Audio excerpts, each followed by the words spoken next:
Assalomu alaykum qarindoshlar.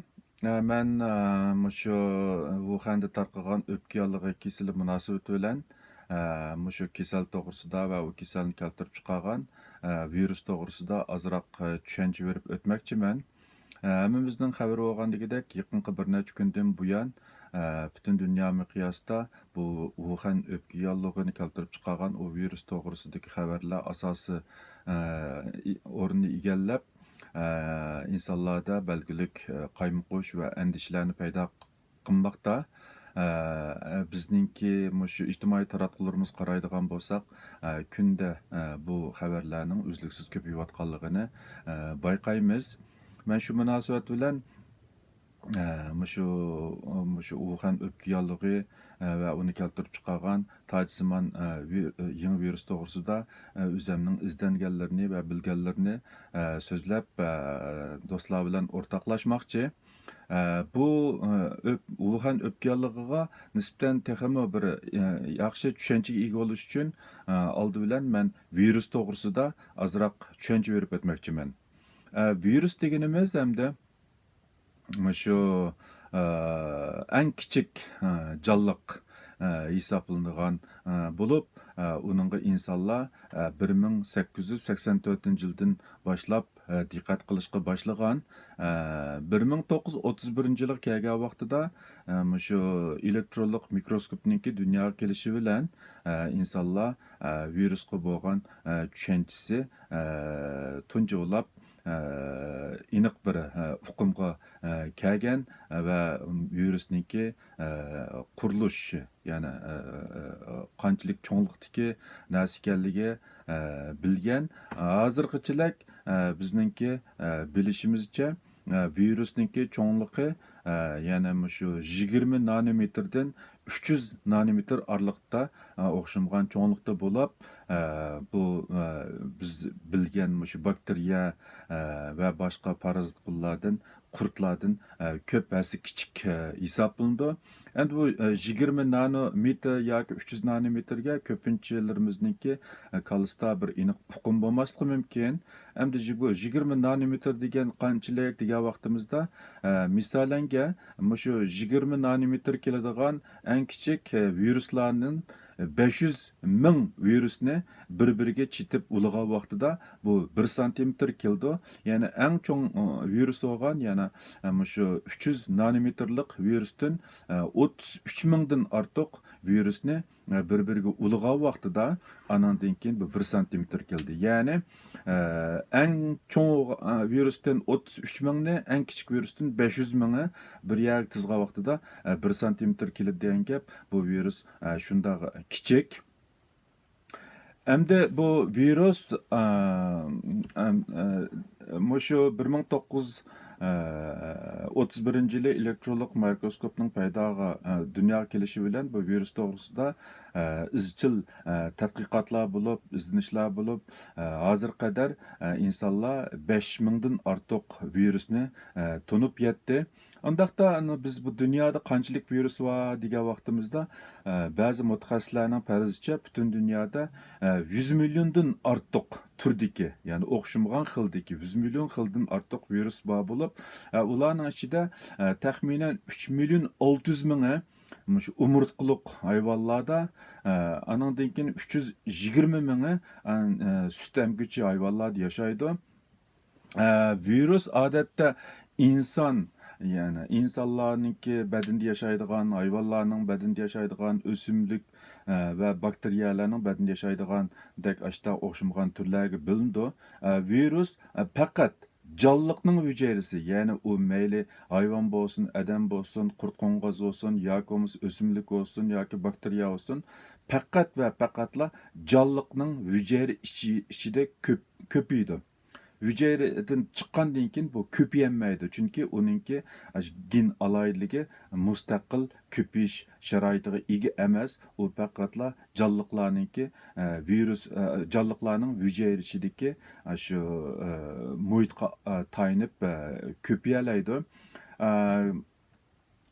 Ko'p sonda virus badanning sirtida, ya'ni bir necha minutdan bir necha haftagacha yashay oladi. Bu yerda ikki masala, birisi ko'payish, faqatla hujayra ichida ko'payib, anandan keyin badanningki ichiga taraydi. Badanning ichida taraydigan vaqtda masalan qon deymiz, suyuqlik, badan suyuqligi deymiz, ashlarning ichiga taraydi.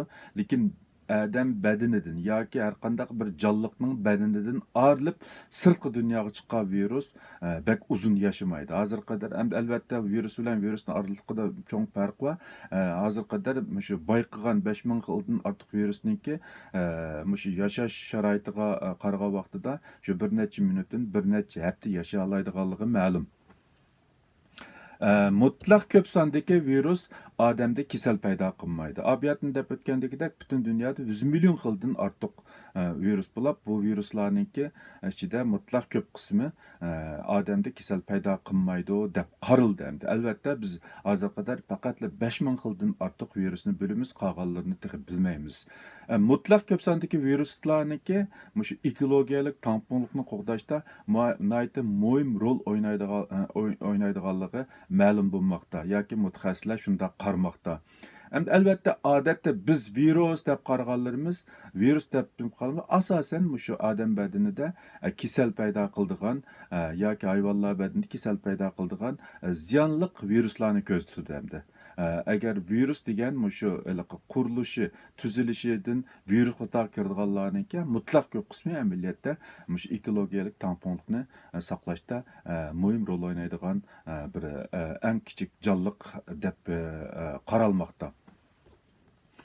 Endi bu hammamizning xabari bo'lgandek, bu Wuhandagi bu o'pka yollig'i ni paydo qilgan virusniki tojisimon virus oilasiga tava ekanligi ma'lumlashtirmoqda. Endi hozir qadar bayqalgan tojisimon virusi shu Wuhan virusini qo'shgan vaqtida 7 xil virus bo'lib, ularning ichida endi 4 xili tarqalish kuchi ancha kuchli bo'lmagan, odamniki hayotiga tahdid qilmaydigan virus hisoblanadi. Andan keyin shu Wuhan virusi bilan qo'shilib 3, ya'ni birisi 2002dan 2003-yilgacha Xitoyda tarqalgan SARS virusi bilan andan keyin 2012-yili O'rta Sharqda tarqalgan shu to'gidan yuqqan shu nima deb ataladigan MERS deb atalgan virus, ikki xil virus odamda tez ko'payib, nurg'un odamlarniki hayotiga tahdid ilib kelganligi ma'lum. Bu virus hozir Wuhan tarqalgani shu xildagi virusniki 3-xili, ya'ni 7 xil virusning ichida 4 ancha bak tahdidlik emas, 3-niki tahdid ekanligi isbotlanmoqda. Endi SARS virusi ayni vaqtida 8430 odamga yuqib, dunyo miqyosida 813 odam o'lgan, ya'ni taxminan o'lish nisbati 10% atrofida. Andan keyin MERS degan virus 27 davlatda 2494 odamga yuqib, taxminan 858 odam o'lgan. Buningki o'lish nisbati taxminan 40% atrofida bo'lgan. Shu ikkisi hamda burunqi shu odam hayotiga tahdid ilib keladigan shu tojisimon virus doirasiga kiradigan virus. Hozir hamda Wuhandan tarqalgan virusmi shu xildagi virusga o'xshash ashdagi ig'ir tez tarqaladigan va ig'ir oqibatni keltiradigan virus deb qaralmoqda hozir. Endi bu Wuhandan tarqalgan virusniki hozir qadar bizga ma'lum bo'lgan vaqti shu 12-oyning 12-kunisi Wuhanda tunji qitim tarqalgan deb qaralmoqda. Endi ba'zilar undan burun bo'lgan deb qaralyapti. Endi bunday uchurlar har xil ko'p. Endi shu 12-oyning 12-kunidagi kasalni olsak, dastlabda u shaparangdan tarqalgan dedi, keyin yilondan tarqalgan dedi. Mayli shaparang bo'lsin, mayli yilon bo'lsin, bu shu xildagi hayvonlarniki badanida mavjud nima virus, ya'ni shu nima deymiz, shaparang deymiz, andan keyin shu müşük ya başqa hayvanlarnınki bədəni normal bo'lib bu şəpərəng arqılıq yoki boshqa uçudigan yovvoyi qushlar yoki arqılıq boshqa yerlarga yo'tkaydiganligi taxmin qilinmoqda.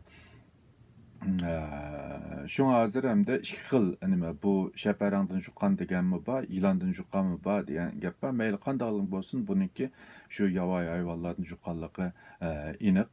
Anandan keyin bu kasal tarqagan dastlabki mezgillarda Xitoy hokimiyati uninki yuqumchanligininki unchalik ig'ir emasligi, uning faqat hayvonlardan odamga yuqadiganligi, odamlar orasida o'zaro yuqmaydiganligini ta'kidlab kelgan.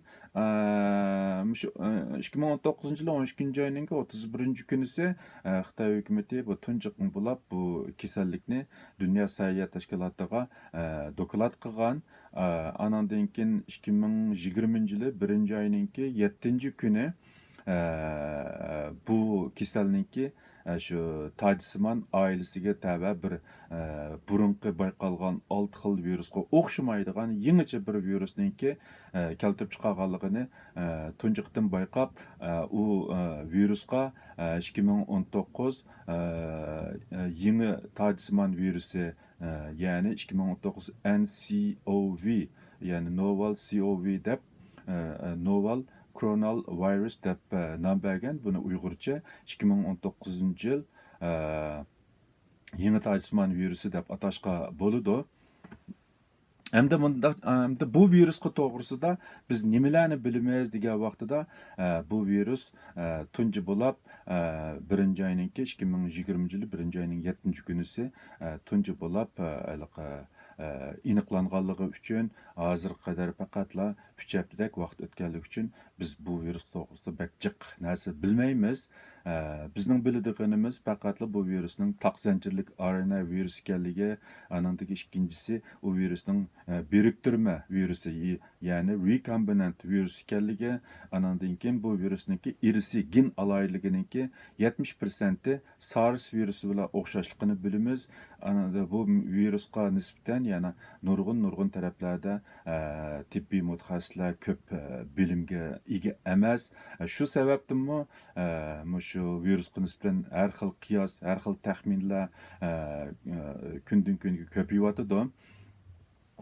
Hamda bu kasallikki tarqalish ahvoliga kelsak, men hozir deb o'tgandagidek bu kasal dastlabida faqatla hayvondan odamga yuqadi, insonlar orasida o'zaro yuqmaydi deb qaralgan. Keyingi mezgillarga kelgan vaqtida insonlarning orasida o'zaro yuqadiganligi e'tirof qilinib, hozir butun dunyo miqyosida nihoyatda zo'r bir tahdid, vahima paydo qilyotidi. Bu kasallikki shu dastlabdagi shu bizga ma'lum 6 xil turiga asoslangan vaqtida bu kasal ya'ni bevosita insonlarning bevosita uchrashish bo'lib, yaqin oraliqda o'zaro paranglashish, ya'ni bizningki nafas yo'llarimizdan ig'izimizdan chiqqan suyuqlik donchilari orqali qarshi tarafning nafas yo'liga kirib yuqish ehtimolligi bek yuqori deb insonlarga maska taqash tashabbus qilinyotidi. Anandan keyin insonlar yaqin oraliqda uchrashmaslikni tashabbus qilyotidi. Bumi garchi biz bu virusningki nurg'un taraflariga aniq bilmasakmi, lekin yuqumlanishninki oldini olishninki nihoyatda unumli usullari deb qarashqa bo'ldi. Hamda badan suyuqligi degan vaqtida birisi biz nafas yo'limizdan chiqqan nima shu suyuqlik donchilari, u nafas yo'lidan chiqadigan har qanday kasalga nisbatan yuqumlanishning asosli vositasi hisoblanadi. Undan boshqa anandan keyin ter deymiz, anandan keyin boshqa badan suyuqligi, ularni juqamdi, u texi aniq emas, lekin shunday qolsa-mu bevosita uchrashish, anandan keyin yaqin oraliqda paranglashish, mushlardan imkon bor saqlanish tashabbus qilinyotidi. Hamda bu kasallikninki alomatlari va taraqqiyoti degan vaqtida hozir qadar bu kasallikki virus, ya'ni Tacisiman virus odam badaniga yuqumlangandan keyin qanchalik mezgilda kasal paydo qiladiganligi toza aniq emas. Ko'pincha odamlar 2 hafta deb taxmin qilmoqda, chunki shu ma'lum bir odamniki shu virus bilan qachon yuqumlanganligiga aniq bilish qiyin hamda. Biz faqatla u odam kasal alomatlar chiqqandan keyin, anandan keyin bu odamdan gumonlanib bu kasal to'g'risida tekshirish ilib boramiz, lekin u odam qachon aniq u kasalga virusga yuqumlangan, uni bilish qiyin bo'lganligi uchun bu kasal virus bilan yuqumlanib qanchalik vaqtida kasal alomatligi paydo bo'ldi deganga nisbatan aniq bir tushunch yo'q. Hozir shunga taxminan 2 hafta deb qaralmoqda. Bu kasalda bo'ladigan alomatlar dastlabida shu odatdagi zukamda bo'ladigan alomatlar, ya'ni qizish, besh og'rish, bo'g'iz og'rish, anandan keyin muskullar og'rish degandek alomatlar bo'ladigan. Ba'zi odamlarda qizish alomatlari bo'lmayotgan, lekin hozir shu kasalni kontrol qilishda asosli qo'llanayotgan usul shu insonlarningki temperaturini o'lchash. Hamda buningda temperaturasi qizitmasi bo'lgan bo'lsa, uni gumonliq deb qarab tekshirish mumkin. Agar qizitmaydigan turga kiradigan yoki qiziydigan holat kelmagan bo'lsa, bu o'tkaldan o'tib ketib, texmi boshqa odamlar ko'paytish ehtimolligi bor. Shunga hamda bu hozir qo'llanayotgan usullarning 100%lik unum berishi notayin. Shunday bo'lsa-mu, lekin uningki tarqalishni kontrol qilishga foydasi bor deb qarashga bo'ldi. Undan keyin bu dastlabki shu zukam alomatlaridan keyin bir ozroq mazgil o'tgandan keyin anandan keyin nafs qisiladigan, qattiq yo'tiladigan alomatlar paydo bo'lgan. Albatta bu vaqtida atrofdagi kishilarning diqqatini qo'zg'ishi bu kasalga nisbatan ta'bir qo'llanish biroz aniq bo'ldi degan gap. Chunki nafas qisilib qattiq yo'tilab qolgandan keyin buni tunish uncha qiyin emas hamda. Undan keyin taraqqiy qilib jigar va börekning iqtidori ta'siriga uchrab oxirida börek zaifligi bo'lib, anandan keyin ig'ir tipdagi o'pka yallig'i paydo bo'lib, eng oxirida agar saqaytolmasa, ya'ni o'zi saqaymasa, ya'ni o'ziniki kasal taqobil turish kuchi bu kasalga bardoshlik bo'lmasa o'lib ketgan. Hozir qadar doklad qilgan kasallar ichida, ya'ni aniq diagnoz qo'ygan kasallar ichida o'lib ketish nisbati taxminan 5%, ya'ni 4-5% atrofida bo'lmoqda.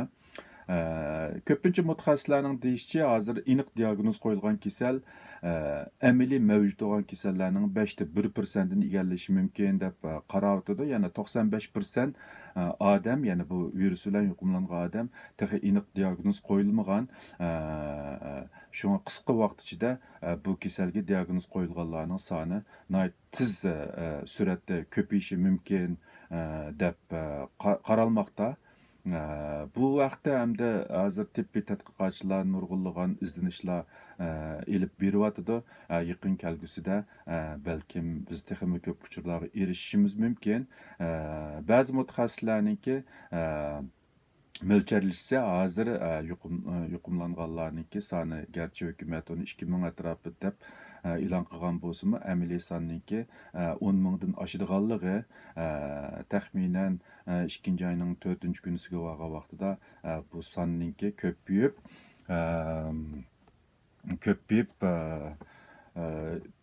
132 mingdan 273 ming atrofiga ko'paydiganligi ma'lum.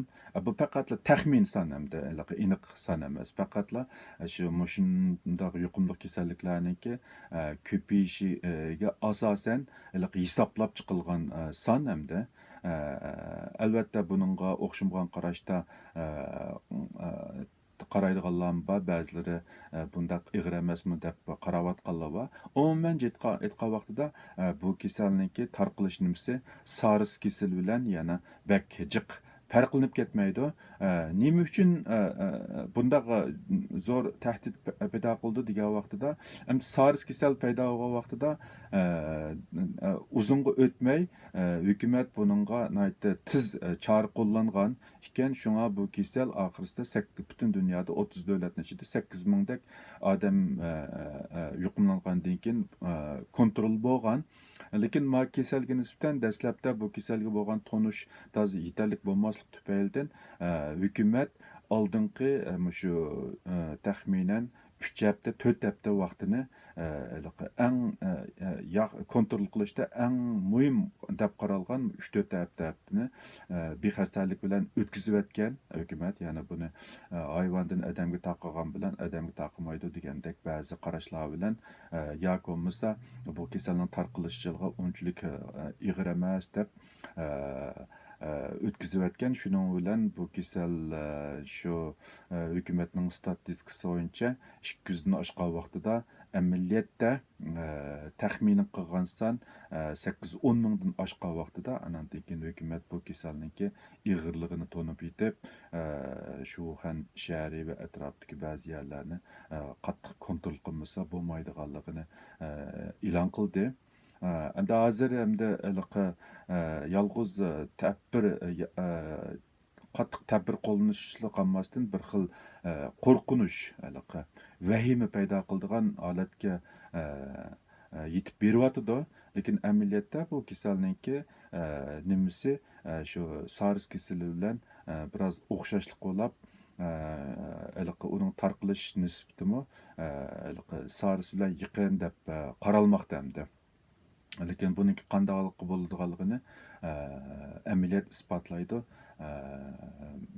Balkim 3-oylar vaqtida bu kasalga nisbatan texmi ko'p uchurlarga ega bo'lishimiz mumkin. Buguncha men shunchalik so'zlab turman. Buningdan keyin agar yangi uchurlarga erishsam, yana qarindoshlarni vaqtida xabar qilib turman. Hammanglarningki vaqtinglarga rahmat.